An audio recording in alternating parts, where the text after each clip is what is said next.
Put on a suit. Drink water. Don't drink and drive. Game over! Take it light. Stay. Now you're more fluent. He got free! Up, Bears. So this is really good right here. Absolutely. Let's do it. Welcome, everybody, to the Creator Hour. This is Ori B from Hoop Social. We have an extraordinary episode for you. We have a very special guest. We are going to be talking NBA predictions. We're going to be playing a little peek for peek. And then I'm going to talk a little bit about the GM survey as well. So here we go to the Creator Hour. Let's go. Get your popcorn ready, it's a show you can't miss. Welcome to the Creator Hour, where legends reminisce.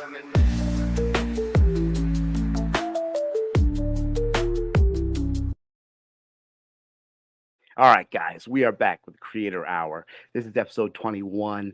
I am excited to have you guys with us. We have a special guest today, Mr. OG, Mr. Chilltown Hoops himself. I am super excited to intro him later. But to start, I do want to talk a little bit about the GM survey that went on in the NBA. They interviewed 50 GMs, got a lot of information, a lot of data. You have to take these things with a grain of salt. Obviously, sometimes the data kind of gives you an idea of what almost the audience feels to a certain extent.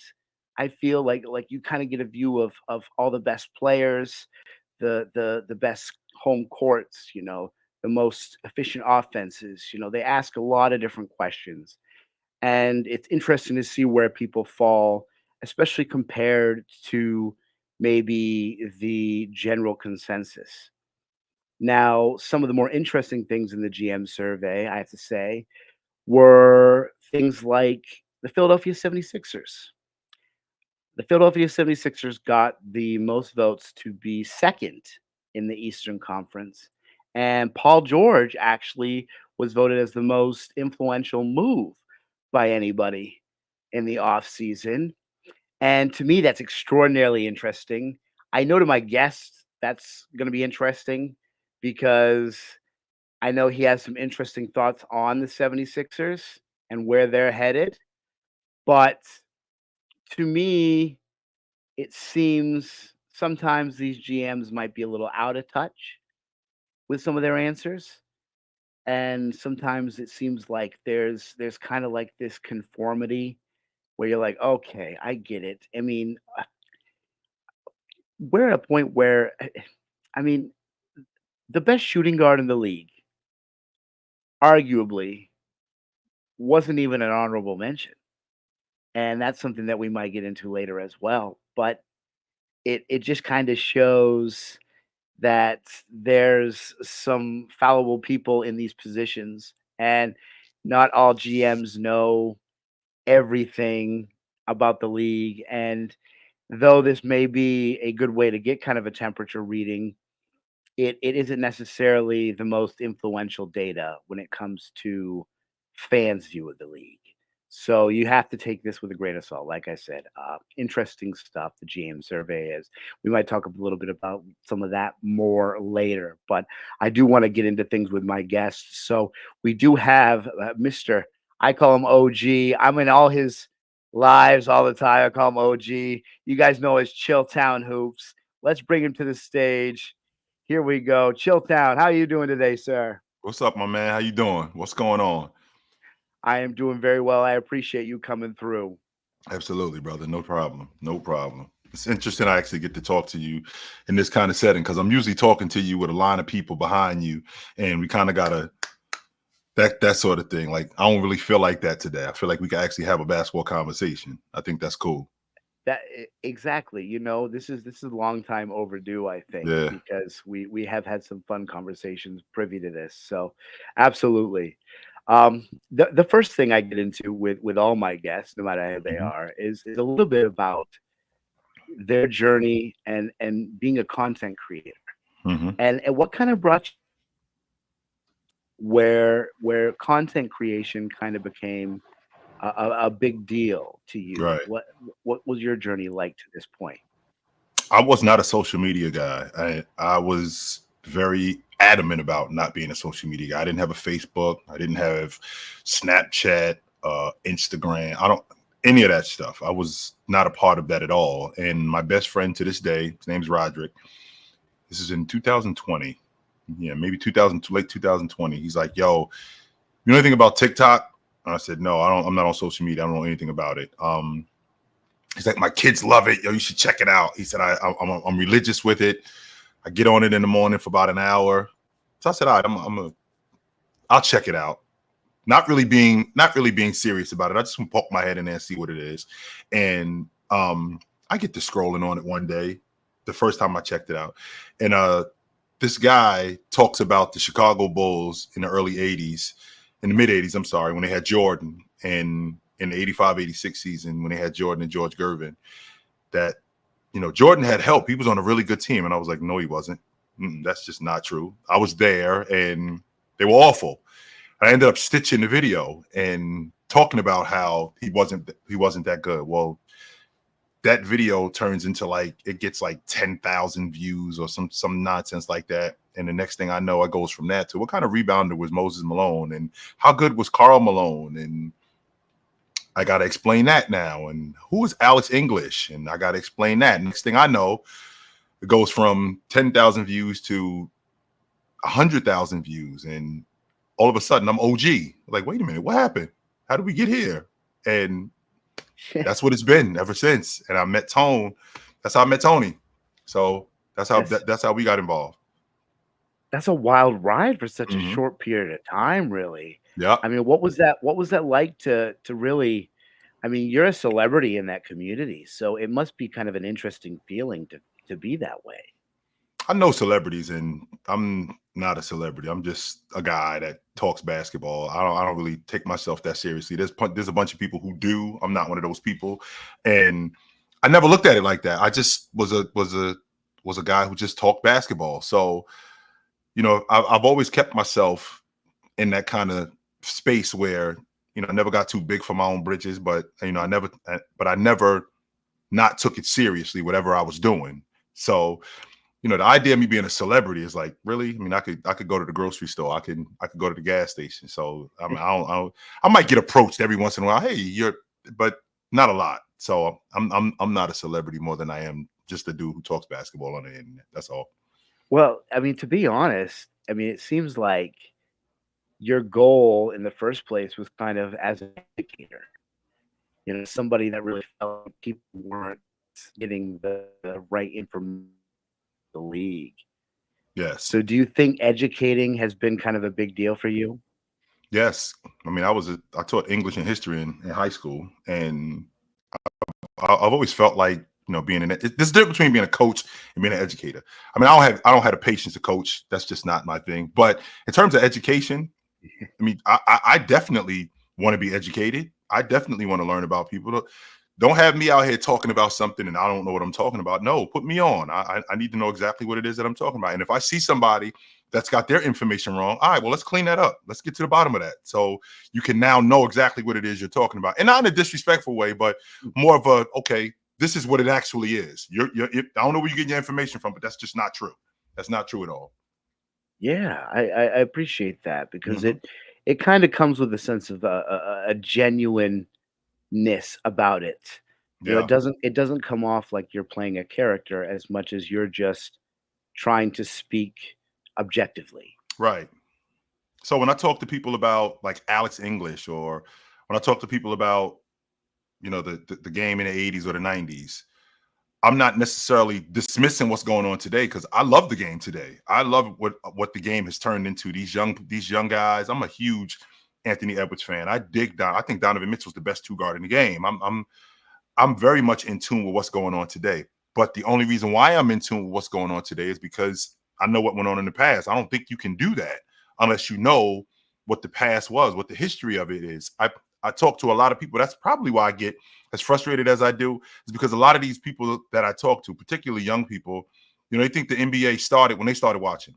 Like there was a guy before the guy that you love. So whenever I talk about Anthony Edwards, for example, when I say that's Mitch Richmond right there, that doesn't mean that he is Mitch Richmond. No, I think That's who he reminds me of when I see him. I'm like, wait a minute. That's Mitch Richmond right there, except a better athlete. When I watch his game, I see a lot of the stuff that he reminds me of him. It's like I've always felt like this. Like it's like a girl. This girl doesn't look like this other girl, but when you see her, like she reminds me of somebody. I don't necessarily mean that she's that girl, but you remind me of Sandra or somebody like that. And that's kind of where I am with a lot of these younger players. You remind me of this guy. I don't think you are that guy. You remind me a lot of that guy. That wasn't it Usher that told us that you remind me like that could be a big deal, you know. So Yes, I get exactly that. I that. get that. Yep. And that's interesting because people have, I feel they dig their heels in and get upset when you make comps like that Yeah. because they think that you're trying to demean the player by comparing it with a 90s player because they don't understand that 90s player. They know the 2K version of Mitch Richmond. They Right. don't know what a dog Mitch Richmond was. They don't know Right. that that's a compliment. Right. And when they see him immediately, oh, he would have destroyed Mitch Richmond. Like, wait a minute. I didn't say he was better than him. I didn't say Right. Mitch was better than him. I didn't say that at all. What I did say was, you remind me of this dude. I remember seeing this dude. I grew up watching this dude, and you remind me of him. When I see you, that's who you remind me of. That doesn't mean that, he would have kicked your ass or you would have kicked his ass. No. Now, don't get me wrong. There are a lot of guys that I have seen that I'm thinking to myself, he would have kicked your ass. No question about that. Yes. Like I'm on record saying it. I will die on that hill. Anthony Edwards, Clyde Drexler would have bust your ass. Yes, he would have. And I will die on that hill. You couldn't have done anything with him. He would have destroyed you, no doubt about it. But with that being said, that's not a disrespect to the young fella. That's just how good Drex was. That's all that is. That's all that That's is. people don't understand how good Clyde Drexler was. That's They all. that's all. That's all. It's not meant to be offensive.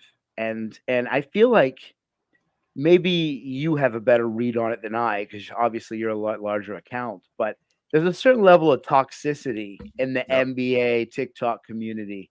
And how do we kind of navigate those waters? And how do you navigate those waters? Well, my tolerance for nonsense is very low. I don't have a lot of tolerance for nonsense. What I do have a lot of tolerance for is people who want to be educating. People want to actually have basketball conversations. People who want to talk. We aren't going to agree on everything. My grandmother told me when I was a kid, if we agree on everything, one of us shouldn't be here. So we're not going to agree on everything. There's going to be some things that you say that I don't agree with. There's going to be some things that I say that you don't agree with. With that being said, if we could come to a common ground in terms of respect, then I don't see where the issue is. And when I talk to people, when we have conversations about this dude being better than that dude, or how do you feel about, like, when you ask me what's the issue with Jason Tatum's game and why is he the player that he is, and why do people talk about him the way they talk about him, and why do they talk about Jaylen Brown the way they talk about him? And there's a lot of people who have a disdain for Jason Tatum. Well, all right, let's talk about it. Let's talk about why you don't like him. One of the main reasons why you don't like him because he played for the Celtics. That's one of the main reasons why you don't like him. It's not because of his game. It's not because of how awesome he is. It's because he plays for the Celtics. And on top of that, they're winning. So if he didn't play for the Celtics and he played for Detroit and they were at the top of the East, you'd be rooting for him all day long. If he played for the Trailblazers, you'd be rooting for this guy all day long. But the fact that he plays for the Boston Celtics, who've been, quote unquote, the privileged franchise for all of this time, and they have him, well, it's again the haves having it again. So we all hate Jason Tatum, when I have never heard a guy who, with the game that he's had, with the accomplishments that he's had. Ori, I don't know if you know this, but he was the only first team All-Pro on the Olympic team. He was the only one. Meanwhile, there's nobody. Meanwhile, he can't get off the bench. I've never heard that anywhere, ever. This not only was he the first, not only is he the only first team All-Pro on the Olympic team over the last 3 years. First team All-Pro. Took his team to the NBA championship. Didn't shoot it very well. Okay, sure. But did the other things and expanded his game. He sucks. He's awful. I bet if he did that while he was playing for Phoenix, you guys would love him. But the fact that he plays for the Celtics, the fact if he played for the Knicks, if he played for the Celtics, you guys would be like, the hell with this guy. We hate him. And that's why, and that's what it is more than anything. Instead of appreciating what we're seeing here. I mean, we got a guy who, I think we're going into year 7 Mhm. I mean, I think we're looking at a guy who's going to ultimately have over 25,000 points. I think he's going to play a lot of years. He looks like he takes great care of his body. His He does. game has expanded. I think that we're in a space with him where he probably is who he is. And what I mean when I say this, Ori, is a lot of people, they get on me when I say the 5 year logic. What I mean when I say the 5 year logic is when you see a guy by year 5, I mean this is probably who this guy is. What I mean when I say that is you're gonna get some better seasons. If a guy is, let's say, 23 and by year 5, he's 23, 6, and 5. This is probably who he is. Now, maybe in 2 years, you might get 28 and 7. That's not who he is, though. Who you saw in year 5, that's probably him. And the reason why I come up with that is because I've seen guys in the past. Steph Curry. If Steph Curry retired today, over the course of his career, he averaged 24, 6, and 5. In year 5, Steph Curry averaged 24, 5, and 6. Michael Jordan, in year 5, he averaged 32. He averaged 32, I think 8, and 7. By the time Jordan retired, he was 36 and 6. So this is probably who he is. Now, you're probably gonna get some better seasons, but this is what you should expect moving forward. That doesn't mean that you're not gonna get better years. That doesn't mean that. This is probably who this guy is. It's not gonna, okay, he's this. Oh, wait a minute, he's this. And then wait a minute, he's this. No. You're gonna get better. You're gonna get some better seasons. I saw Bird. Bird is another prime example. Bird in year 5. Bird was 23. Bird was 23, 10, and 6. Bird ended his career. He was 24, 10, and 7. It's probably who he is. Now, in 1988, Bird was 29, 9, and 8. So 29, he was 29, 10. I'm sorry, 29, 10, and 7. Is that who Bird is? No, you're not gonna get that every year from Bird, but he was better. But this is what you saw in year 5. That's probably who he is moving forward. Makes sense. So that being the case, not to get too far off here, but we that means we kind of have an idea of what Tatum is, and is what Tatum is something all time great if he extends what it is. It Yes. has to be, right? Absolutely. I definitely think. Now, this is the problem that we're having when we think all-time great. The conversation immediately goes to guys like James, Jordan, like Jabbar. Well, wait a minute, you could be an all-time great and be in a different tier. I do think that Jason Tatum, by the time his career is over, he's going to be an all-time great Celtic. 100%, I do believe that. Is he going to be as good as James one day? I don't think so.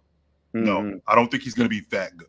Pardon me. I don't think he's going to be that good. Is he going to be as good as Bryant? That's another reason why people hate him. 1, he plays for the Celtics. 2, he kind of tailored his game after Bryant, and I don't think he's that good, and I don't think he'll ever be that good. That doesn't mean that he can't be awesome, but people hate him because Bryant ain't around no more. So it's like, oh, you trying to be like Kobe? No, that's not it. That's just one of his. That's his idol, and he's trying to master his game. But I don't understand why that's a problem. I don't. I know.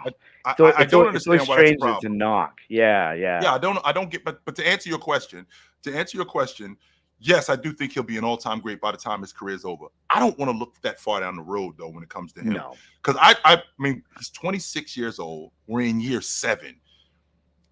I'm not sure if we've seen the best of him yet.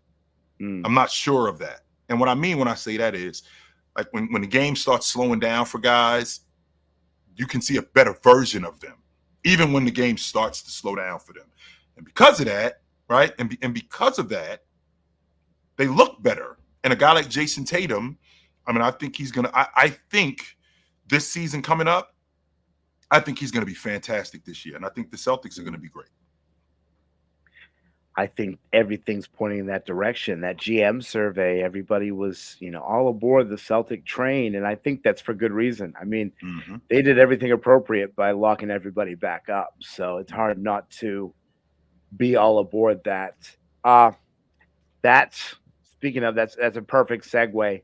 I wanted to get your opinion on the Eastern and Western Conference a little bit while we had you here, and kind of go through some of the teams and just get kind of your feel for everybody a little bit and everybody moving forward, because I'm interested in what you think the the teams are going to actually look like. Right. Because right now on paper, sure, Philadelphia looks great. Mhm. Philadelphia looks fun. We both know that's not how you win ball games. We both know we should all be skeptical of the Philadelphia 76ers. They're Mhm. one of the first guys I want to talk about because the GM survey put them second in the East. Do you think that's too high, and why is that too high? It doesn't have to be too high off the strength of Joel Embiid, because I think Joel Embiid is good enough not to be the best team in the Eastern Conference. I think he's good enough to take his team to the NBA championship and win it. I think he's that good. My issue with Joel Embiid is I think he's made of glass. That's my problem. And it's always been that with him. And that's hampered his game ever since he came into the league. When a guy is slowed down or hampered by injury, their confidence isn't what it is when they're feeling at their best. And that's off the strength of them knowing what their body is. So a guy like Joel Embiid, who can't move like he'd like to be able to move and do the things that he'd like to be able to do, he can't do that. So now when I'm looking at the Philadelphia 76ers and I look at their roster and I look at what they have with Kelly Oubre, the fact that they let Buddy Hield walk, I didn't have a problem with that off the strength that they got Eric Gordon. So you got another knockdown shooter. I think Maxey is going to take another step this season in getting better. When I look at this unit overall, the signing of Andre Drummond was huge. I don't think many people talk about bagging Andre Drummond because a glass cleaner like that, and a presence like that in the paint. He's not a great defender, but a rebounder like that, that's going to be big in the playoffs. The fact that he can't make free throws, I think that could hamper him. But if we're being honest, if you could use him, Nick Nurse is smart enough that he could use him in certain situations. So when I look at the 76ers and I look at what they have, and now you're going to add Paul George to this lineup. The problem we're having, Ori, is Joel Embiid's going to break down, and people are going to ask now Paul George to be the number one. He already told us, I'm not a number one on the championship team. He already told us that. Now, can he hold it down while Joel Embiid goes out of the lineup? It depends on when we're asking him to do that, because he's getting a little long in the tooth. By the time the playoffs start next year, he'll be 35 years old, and I think that we're asking a lot of him. And the signing, I think that these GMs are looking at that because it looks good on paper. I think that's as far as I'm going to go with that. Now, do you, not to get too Philadelphia ridden here, but do you think the signing of Paul George could potentially put the damper on Tyrese Maxey's progress?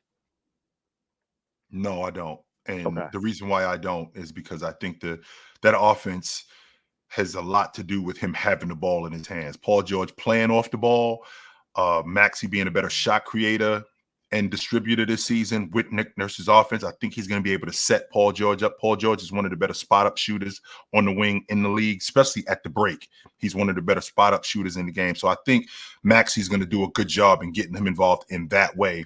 But I think that with a guy like Paul George, I think that does open up the offense a little more because he can spread the floor. And the fact that he can spread the floor and Maxey's ability to get downhill, plus Joel Embiid playing in the mid-range, I think that all of those things point to Tyrese Maxey being so much better. Awesome. Well, that'd be good for him because I think his evolution is important for them to take a Yes. step forward as well. Yeah, Yes. for sure. Now, the GM said the most exciting team to watch is the Indiana Pacers. Mhm. Indiana Pacers made it to the Eastern Conference Finals last year. Obviously, that kind of surprised everyone. What do you think is kind of the ceiling, the floor for this Indiana squad? I think they take a step back this season because they're not sneaking up on anybody. And last year they snuck up on a lot of teams. I think that they're going to be better defensively with having Mathurin back, having Neesmith, having Nembhard. I really dig this kid Mathurin. The fact that he was wasting away on that Celtic bench, it wasn't a travesty. And the reason why it wasn't a travesty, it was just sad. The reason why it wasn't a travesty was because you guys were loaded. So there wasn't any run for him there. That's why. It wasn't because he was getting the jerk job and, the coach didn't like him. No, it just wasn't any playing time for him. You had Jaylen Brown. You had Jason Tatum. You had Derek White. I'm sorry, there was no run for him there. That's not to say that he wasn't a great player. You see what happened when he goes to Indiana. He's a starter because there's playing time for him there. So I think that this Indiana team, I think that they're going to struggle in the aspect of them not sneaking up on anybody. I do think that they're going to win some games. Oh, 100%, because I think they have one of the better playmakers and distributors in the game in Tyrese Halliburton. His ability to get downhill and find guys without doing a lot. Like I watched Tyrese Halliburton. He doesn't do a lot of extracurricular nonsense to get guys to basketball.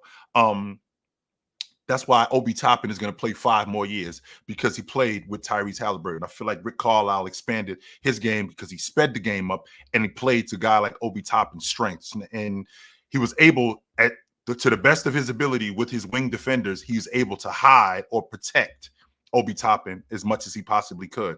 But I think that they're going to struggle off the strength. I feel like the Eastern Conference has gotten a lot better. And on top of the Eastern Conference getting better, I feel like they're not sneaking up on anybody, and teams are going to be more prepared for them, and they're going to have to guard more than they did last year. And I don't think they're going to be able to do that.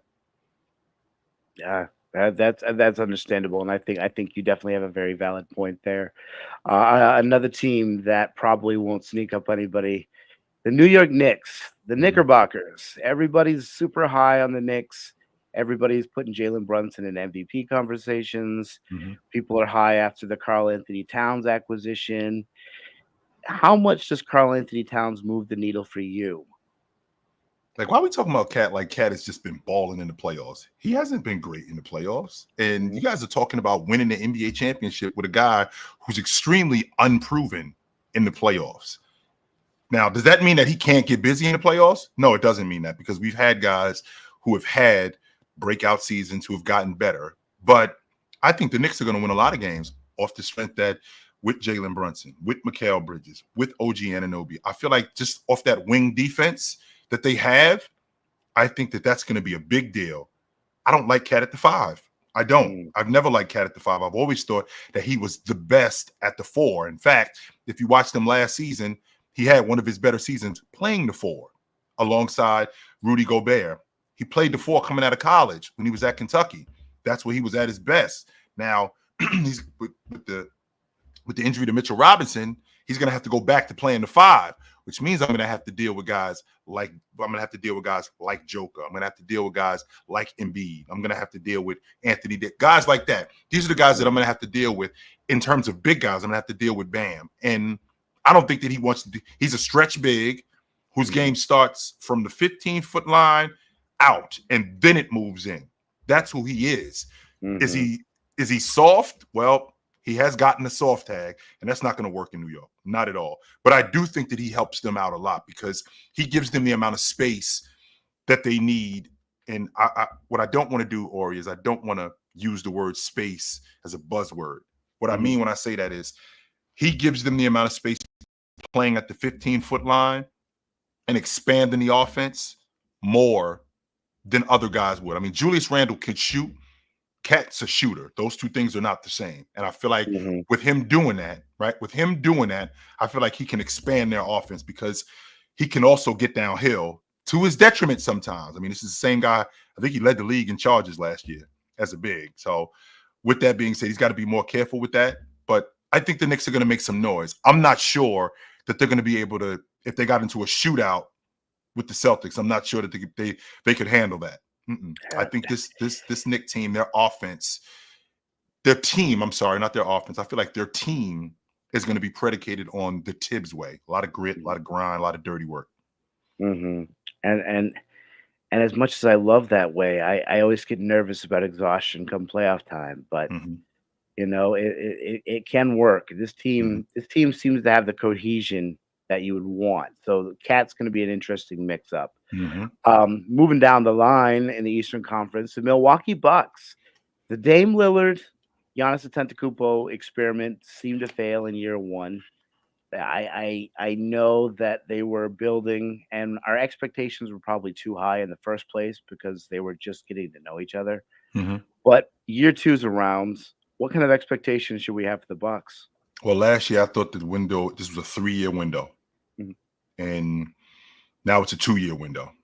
And I still think that the Bucks are fool's gold. I don't think that they have enough to protect Damian Lillard as a defender.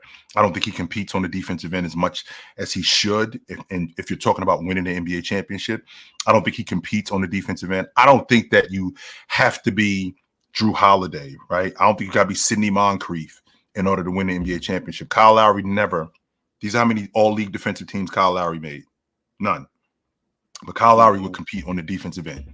He 100% would compete on the defensive end. And I don't see that effort from Damian Lillard. He gets lost a lot of times. I got to watch him and Brook Lopez switch ones and fives, which is the biggest no-no in basketball. You don't switch a five-man with a one. No, unless you're Bam, because Bam can play 1 through 5, but Brook Lopez cannot. No, that's not the way that works. No, you don't want to. I don't want to have Brook Lopez 25 feet away from the basket on Tyrese Halliburton. I don't want that. Right. No, that's not going to work. Just like I don't want David Robinson 25 feet away from the basket on Kevin Johnson. I don't want that. As good as David Robinson is, no, you don't switch ones and fives. And I think that's what's going on because Damian Lillard, in terms of competing on the defensive end, I don't think that it's there. I think that they had an opportunity to shore that up this offseason, whether it was in the draft or in free agency with getting a legit big. I mean, I'm sorry, not a legit big, getting a legit wing defender, and they weren't able to do that.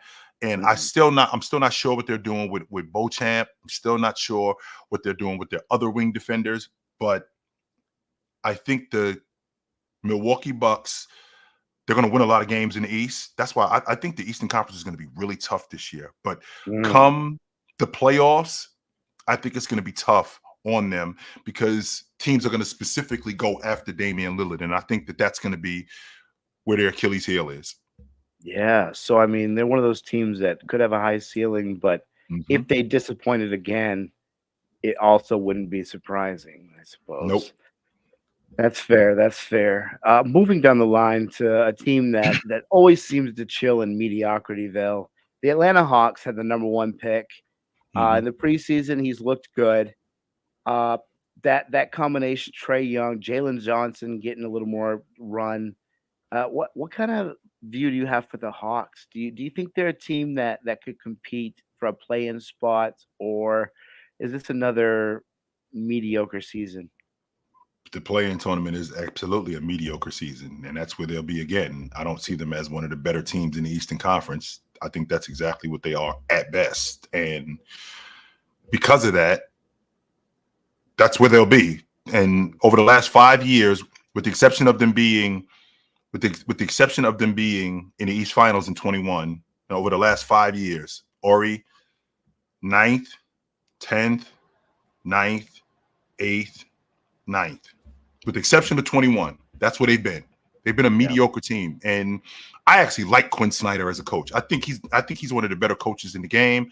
I think he runs really good schemes offensively. I think his adjustments defensively could be a little bit sketchy, but I actually like the way he develops point guards. I think he was really good with Mike Conley. I thought he was really good with Donovan Mitchell, even though Donovan Mitchell isn't a league guard, but I thought he was really good with Donovan Mitchell. With that being said, I mean, they got a lot of young guys. As good as Jalen Johnson is, as good as this kid Richishier is, who looks really good early, I think it's going to be a struggle in the Eastern Conference. I think they're a play-in team. Yeah, it should be interesting. It's got to be tough for Atlanta fans because, like you said, they had that blip where they showed like they could play, they could compete, and then since then, I mean, just is it not so much a Quinn Snyder thing as maybe it's a Trae Young thing, or is that maybe putting too much on Trae Young? Well, they brought the same unit back after they went to the East Finals in 21. They just essentially ran it back, which that works if you're the Boston Celtics and you win in the NBA championship. All right, beat us. I can get with that. Sure, we won it. We won the whole thing. Beat us. But when you get to the East Finals, I'm being honest with you, Rory. I'm going to say on the fluke. They had no business losing to Philly. They had no business beating Philly. None whatsoever. Philly should have beat them. So you end up in the East Finals. And if Giannis doesn't get hurt, they mop them in 5 games. That series is over in 4 or 5 games tops. So now this was probably the peak of that team in particular. So what I'm not going to do is run it back when the rest of the East is going to get better. But they ran it back. And they went right back to where they went right back to where they were. right back. Mhm. In terms of style of play, they didn't know what they were doing with John Collins. One minute you got him in the post, the next minute you got him playing in the mid post, the next minute you got him playing on the wing. There isn't anything in terms of versatility that we can stamp. Okay, he's this good here, so we're going to keep him here, but he's also good here too. So I didn't know what they were doing with him, and on top of that, he stayed on the trade block, which now mentally I got to worry about that. In addition to me trying to play, you got Trey Young. And then they trade for DeJounte Murray, which that Yes, didn't work. okay. Tell me, from your perspective, what were the flaws immediately in that trade? Like Dejounte Murray and Trey Young, what were the Hawks seeing that maybe no one else saw? Well, I think one of the things that they saw was DeJounte Murray as a defender in the backcourt. Because when he was in San Antonio, he was actually a solid defender. He was. But and he played off excuse me, and he played off the ball a lot in San Antonio. But he's also a guy who needs the ball.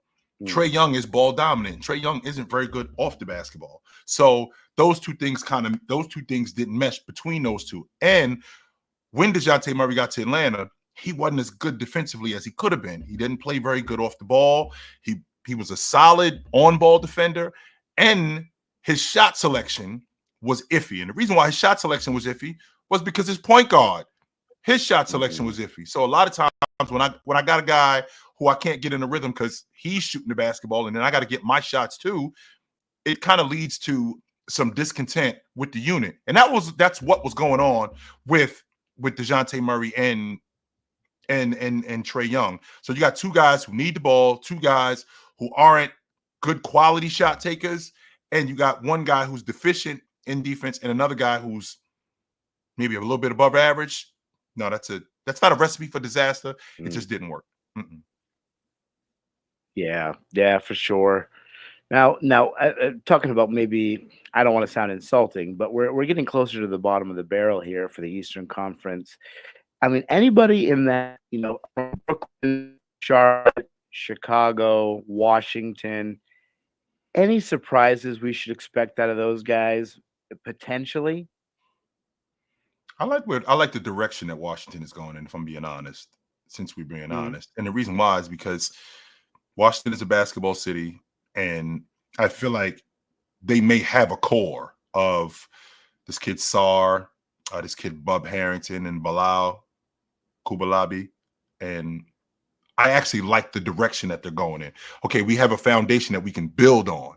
And in the future, we can add to these pieces, with Bilal being a lead guard, Bub being one of their better guards, and Sar, who I think, this might be a hot take, but I actually think that Sar, I think he could be a rim protector equivalent to Rudy Gobert. I think he could be that good as a rim protector. okay. I watched him in the summer league, and it's a lot of raw talent there, but he looked like a guy who just knows how to be around the rim. Mm, When you got a guy who knows how to be around the rim, or I could teach you a lot of stuff. I can't teach you how to run fast and jump high, and that's yeah. him. And he's Yep. got that in his game, and I see the defensive potential in him. So I like those guys as a foundation. Brooklyn, if we're being honest, since we're being honest, I mean, they're in the Cooper Flag sweepstakes. They don't have a franchise player. They Yeah. don't. They don't have a Mhm, franchise player. Because they don't have a franchise player, they got to get one. If you have any of these teams that have built something, they've had something to build around. mhm, The Brooklyn Nets don't. They're not building around Claxton. They're not building around Cam Thomas. They're not. They don't have. They're not. The Ben Simmons experiment. It was a disaster. mm. So they have to get a franchise player. I don't think Charlotte is that far away. They're LaMelo Ball staying healthy from competing in the East. Okay, so that's interesting. So maybe of all the bunch, do you think that Charlotte potentially has the highest ceiling? I do. I like what I see from Brandon Miller. I thought that he would be good last year, which he was. Some people were down on him in the summer league. I was one of those people because he did look lost. But I thought that once he got with LaMelo, the game would open up a little bit for him. How much better he would be in stop and pop and in transition, and he was, and it Mm, actually helped. But what happens is LaMelo Ball goes down. I'm watching this kid Salon in preseason. And to be honest with you, Ori, I don't really watch much preseason basketball. But I sure. watched I watched some of this kid, and he looks like a player. He does. Mm, He looks like a player. So Anybody who knows me knows how I feel about Mark Williams. I think that's the New York Knicks starting center. They made a mistake passing on him. So with Mark Williams and LaMelo Ball staying healthy, with this kid Brandon Miller, and now you got Bridges back. I think that I think that if LaMelo Ball can stay healthy, I think they could compete in the East. You think they're in a much better position than the Atlanta Hawks? I do. Yes, Yeah. I do. I do. Okay. Yes, I Fair do. enough. Fair enough. Yep. Now I want to get into the Western Conference a little bit. The West is going to be a gauntlet. I mean, it has been for the last few years. We know Yep. that. Everybody is sold on OKC. Are you sold on OKC? I'm not. And I'm not saying that I'm not sold on them. I don't think that they're whack or anything like that. No, I just think they're probably a year away from really challenging for the NBA championship. I don't think that they're there yet. And I put them in the same neighborhood, not in the same house. I put them in the same neighborhood with the Indiana Pacers off the strength that they're not sneaking up on anybody. Or we're talking about a play-in team the year before that went from a play-in team to adding Chet to being the #1 seed. Okay, so now you guys are the 100. You're not. There are no nights off for you guys. None. Everybody's aware of who you are. So you're not going to magically just have 50 wins. Like, oh, yo, Oklahoma City. No, I mean you have a star in SGA. I think you have I think you got another star in Chet. I think this kid Jalen. I think J Dub. I think he could be the most improved player. I think he's got to play at an all-star level in order for that to happen. I think he can get there. I really like their rotation guys, but I feel like with what they have in terms of Hartenstein, Alex Caruso, I think their team is going to be built on defense a lot. I just don't think they're there yet. I think that they're a year away, not a year away from getting another player, because I don't think that they need anybody else. Sure. I just think that they're a year away from really challenging for the NBA championship. Yes. So basically, like in a playoff situation, you see that maybe they need a little more experience to genuinely be a contender. Yes, I do think that. I'm watching them last year, and I watched them against New Orleans. I'm thinking to myself, the Lakers would have beat them in the first round. I think that the Lakers would have beaten them off the strength of who they were, just as an older bunch, just as a more experienced bunch. Because I saw, late in the game, they had faltered. I'm thinking if they went up against a vet unit, they would have exposed that. And I think they got lucky in the aspect of having some favorable matchups. And what I won't do is I won't downgrade that. I don't look at that, because that's what the playoffs is about. It's about getting lucky and getting some favorable matchups. But I think Oklahoma City, I think that they're a year away. I don't think they're that far away though. I don't. And I don't want to mess with this unit neither, Ori. I don't want to, like, if they don't win it, like if they end up in the West Finals or if they end up in the semis again, I don't want to throw a monkey wrench in this and trade this guy. No, you guys are right there. You ain't that far away. No, you guys are there. You're not that far away. Stick with this group. Fair enough. I like that. I do like the prospects, but I tend to agree that the experience does make a big deal. Denver, obviously a team with a lot of experience. They added Russell Westbrook to the mix. Nikola Jokic is a year older.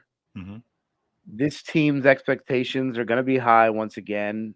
Do you see them meeting expectations, or do you think that Denver might be slightly on the decline? Well, what I talked about when I talked about Milwaukee, when I said that they were fool's gold, but what I failed to mention was I got to give them a shot because they arguably have the best player in the world on their team. I have to give them that off the strength that they got Giannis. And when you have arguably the best player in the world on your team, there's not much that you can't do, because he makes up for so much when you have a guy that good. Well, I feel the same way about Denver. They got the best player in the league on their team. So just off the strength of them having the best player in the league on their team, they got a legit shot at getting back to the NBA championship. Just off that alone.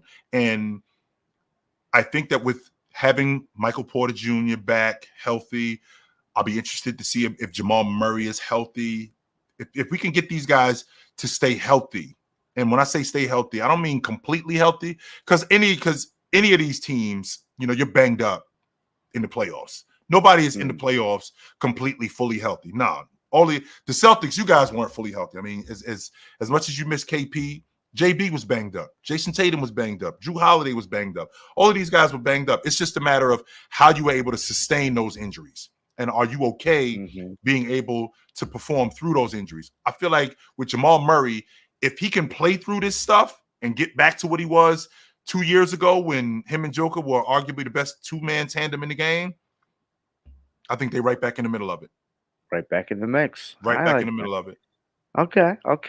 Now we move down the line. We get a team like you mentioned, Minnesota, a team that's going to look new with Julius Randle in the mix.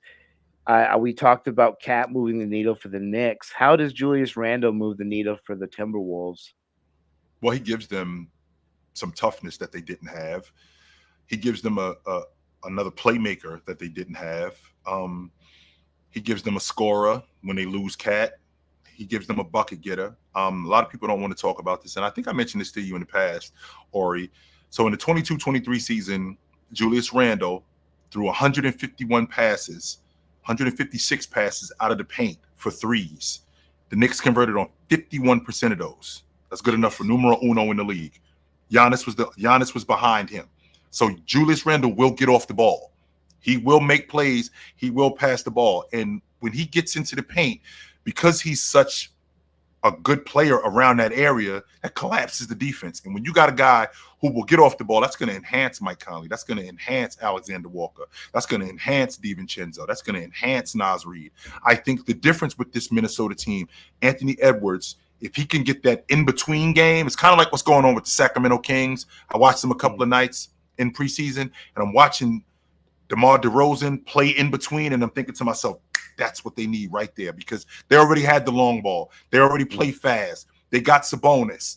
If they could get that in-between game, they could really be competitive. If Anthony Edwards can get that consistent in-between game, I got the Minnesota Timberwolves as favorites in the Western Conference. Favorites in the West. Yes, I do. That's big. That's big. That'd be huge for that franchise. That'd be absolutely huge to see them finally make that. The next mix is kind of the young versus old. You mentioned Sacramento. I'm putting them in a group with Houston. Sacramento and Houston versus Golden State and the Lakers. And new versus old. Where would you lean between those squads and where they go this season? Anybody that knows me has heard me rave about the Houston Rockets. I think they're a top 5 seed in the West. I think they're a 50-plus win team this year. I think Ime Udoka has instilled the discipline in this unit that they didn't have in the past. I think he's instilled the toughness in them that they didn't have and some accountability that they didn't have. That's why I think that they're going to be a lot better. They have, in the words of my man Marlo Stansfield from The Wire, they have one of those good problems. They got a log jam at the forward spot with Cam Whitmore and Jabari Smith and Eason and Amin Thompson. They got a log jam there, but that's a good thing because I got a bunch of versatile guys too. And I'm looking for Cam Whitmore to come back better. And when I say come back better, I think it's understanding of the game, understanding when to shoot, when to get other guys involved, being a better defender. The problem was when he went down to the G League, there wasn't really a lot of run for him because they had a log jam at the forward spot. Now, with that being said, I think they're going to be one of the better defensive teams in the game. I love Sengun. I think he's one of the better bigs in the game. Him and Jalen Green. I saw maturity in Jalen Green's game. It didn't look like that early on because he was in a transition. He went from Steven Silas. He went from Steven Silas and the frat house to Ime Udoka and go clean up your room. This is what time dinner is. This is what time you got to go to school. He went from this to that, and he struggled a bit. But he started to get it down. He started to get it down, and I saw the progression in his game. And I think that progresses onto this season, which would explain why they are yet to sign him to an extension because they need to see it. But I think it'll be there. Sure. Now we move down the line. I want to make sure I touch on these guys. The San Antonio Spurs. Naturally, they have Wemby. The GMs voted, said Wemby's the best defender down low. Wendy's the best defender in the game. Wemby is that guy. We all know that. But how good is this? How good is this team? Well, maybe. I think what we do with guys like Wemby is we want him to be something that he's not yet. And Wemby's got to be the best player in the league in year 3. Like, he can't be the best player in the league in year 6. No, that's too late. He's got to be the best player in the league in year 3.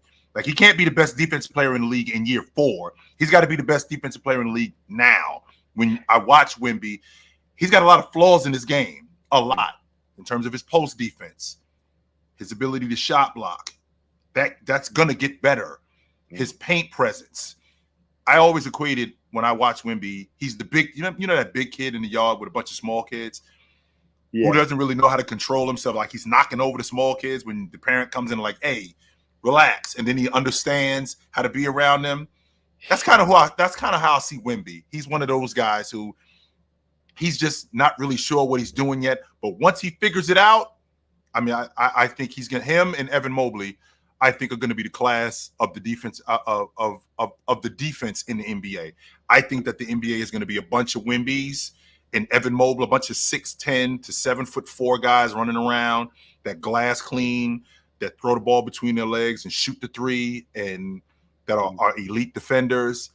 But I think we're trying to turn this guy into something that he's not yet. I think he's going to be that. But I think because he was the #1 overall pick, he's the best prospect since LeBron. He's got to be that right now. Actually, no, he doesn't. No, Wemby could be the best player in the league in year 5. That's okay. Mm-hmm. And he could be the best player in the league for 10 more years after that. I don't think that that's a problem. Wemby could be the best defensive player in the game in year 4 and be the best defensive player arguably in the game for the next decade. I don't see the issue with that. I don't understand why he's got to be the best defensive player in the game right now, when clearly he's not ready to be that. You guys are saying that he's ready to be that. No, I don't think so. Not yet. Yeah, and that puts a unique amount of pressure on him that, I mean, you would know better than I, but I know when a player deals with those certain levels of pressure, it either makes or breaks you, I'm sure. And given how much hype was behind Wemby, like, we got to let him grow naturally. We got to let him grow naturally. Sure. We can't look at rush this Spurs team, and I look at the Spurs team, Ori. I think that people are expecting more than is realistic. I mean, adding Harrison Barnes, I think that's a big deal. But we can't leave out the fact Chris Paul's going to be 40 years old in February. I mean, how much are you realistically asked? If you're being realistic, what are you getting? What do you think you're getting for Chris Paul? Because you're not getting the dude from Oklahoma City 5 years ago. You're not. That's not happening. I'm telling you that right now. You're not getting that guy. That's not happening. And he's broken down when he was in Golden State. He broke down when he was in Phoenix. And he's now older. Now, is he going to be able to show Devin Vassell? Is he going to be able to show Stephon Castle? He's going to be able to show these guys how to play? Yes, 100% he is. But, Ori, I don't know if you know this, my man, but the Golden State Warriors and the Sacramento Kings both won 46 games last year. That wasn't enough to get in the play-in. That wasn't enough to get in the playoffs. That wasn't. So you're telling me that the San Antonio Spurs, who won 22 games last year, they got to win almost 30 more games in order to get in the playoffs. If they're doing that, and that's off the strength of Wemby, Wemby's the league MVP. Yeah, I mean, naturally with that type of context, that's exactly true, and it makes it sound a little more ridiculous. I mean, them gaining that much based on the moves that they made. Yeah, I don't see it. I don't see it. All right, so ending out here, I had a little game for you. I play a little game with everybody at the end, just to try to get some opinions, maybe some hot takes, maybe some fun things. With you, I wanted to go with some history. We're playing a game. This is called Peak for Peak. Now, what we have here are going to be just a couple players. I'm going to name 2 guys in a situation, and I just want to know, peak for peak, which player you would choose in that particular situation. Simple as that. So to start off, at their peak, who was more clutch in the NBA playoffs? Chauncey Billups or Paul Pierce? Well, Mr. Big Shot is not a self-proclaimed name. So let's get to the bottom of that right there. He didn't just name himself that. He did that because he was able to come up with some big shots and make some big-time plays when they were in the playoffs. I mean, they were on the verge of getting swept by the Nets, and he hits a buzzer beater to send the game in overtime, and they end up winning, and they end up prevailing. As good as Paul Pierce was in the playoffs, I'd have to go with Chauncey Billups Chauncey. as more clutch. And it's not just about I don't think it's just about making shots, because a lot of people think clutch is just making shots. No, I think Chauncey Billups competed on the defensive end. Paul Pierce competed on the defensive end also. But when I think about what Chauncey Billups did with that Detroit Pistons team and how he competed on the defensive end and kept that team under control when we got into the meat and potatoes of games, yeah, I would have to say Chauncey Billups. Chauncey Billups. I like it. I Mhm. like it. All right. At their best, who do you consider a better all-around scorer? Bernard King or Adrian Dantley?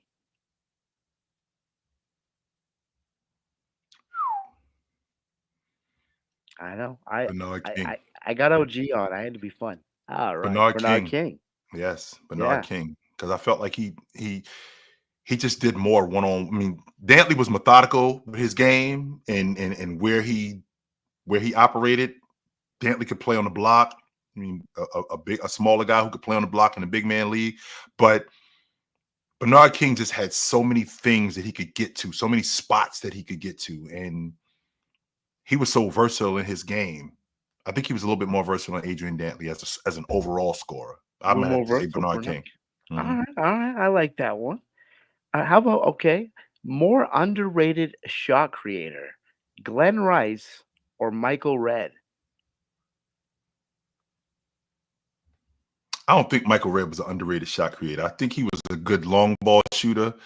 Um, I think he was a good one-on-one player, but I mean, Glenn Rice, he didn't have a lot in his bag, but what he did have in his bag, it was Mm, incredible. I mean, yeah. at 6'8", he knew the spots that it was almost like if a cross between Carmelo Anthony and Bernard King in the aspect where he knew the spots to get to and he knew how to raise up over you. He could get to the rim with the best of them. He had a money mid-range game and he was Mhm. fantastic. He was fantastic in that. He had a great three ball. I would have to say Glenn Rice. Right, man. He's one of those guys too that I know would have translated today, Mhm. big time with the way that the 3-point game's played. Yep. And speaking of 3-pointers and offensive weapons, who do you consider a more unique offensive weapon at their peak? Rashard Lewis or Peja Stojakovic? Rashard Lewis, and I don't think it's a question. The reason why I say that Yeah. is because in the early 2000s, we did start to see the influx of the Euro. But a 6'10" long ball shooter like Rashard Lewis, Mm, that wasn't common. Mm-mm. That was not something that was going on. A guy who was that good at the long ball line, he was definitely ahead of his time. No doubt about it, mhm. was what Rashard Lewis was. That was something that was really unique. And he wasn't just a long ball shooter. He could get to the rim too. But Yeah. the fact that he could shoot the long ball at 6'10" like that and pull up like that, yeah, that was not something that was going on the regular in the NBA. No. Mm-mm. Man, that team with him and Ray Allen, they were a fun team to watch. Just Yes. and another team that probably would have been better in today's spacing.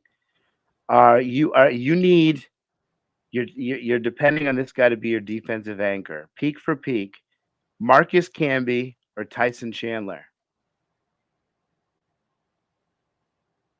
I think Chandler was better at the rim than Marcus Camby. I think Marcus Camby was more versatile than Tyson Chandler. I think he Mm, was a better rebounder too than Tyson Chandler. Because I think that Marcus Camby, he came from the big man era, so he knew how to play like a big man. Tyson Chandler knew how to play like a big man, but the league was going in a different direction at that time. So, you had the big man who was stepping out a little bit more and playing more on the perimeter because the big man was even though, Shaq was still around, Duncan was still around, but the league was in a transition. Marcus Camby was growing up in the 90s where the big man played on the block, the big man played in the paint, the big man cleaned glass. He knew how to protect the rim. Even though I think that Tyson Chandler did that also, I think Marcus Camby was better at it yeah, overall as a defender. fair enough. And Mhm. last one, we're gonna end with defense because defense wins championships. You need a versatile wing defender, peak for peak. You going with Ron Artest, Meta World Peace to some, to all, or Bruce Bowen. Bruce Bowen off the strength that I know that Bruce Bowen is going to keep his head straight. I might Fair lose. enough. I might lose Ronnie. Not that not that he wasn't better. I might lose him, and I can't risk that. That makes as much sense as any reason, Yeah, man. I appreciate you, Chilltown. We got to get out of here. This has been absolutely, a brother. great talking to you, man. Thank you for your time. Everybody that's in the comments, we appreciate you guys hanging out with us today. Absolutely. And this has been the Creator Hour, and I hope you guys all have an excellent rest of your night. This is where legends reminisce. Let's Mhm. go.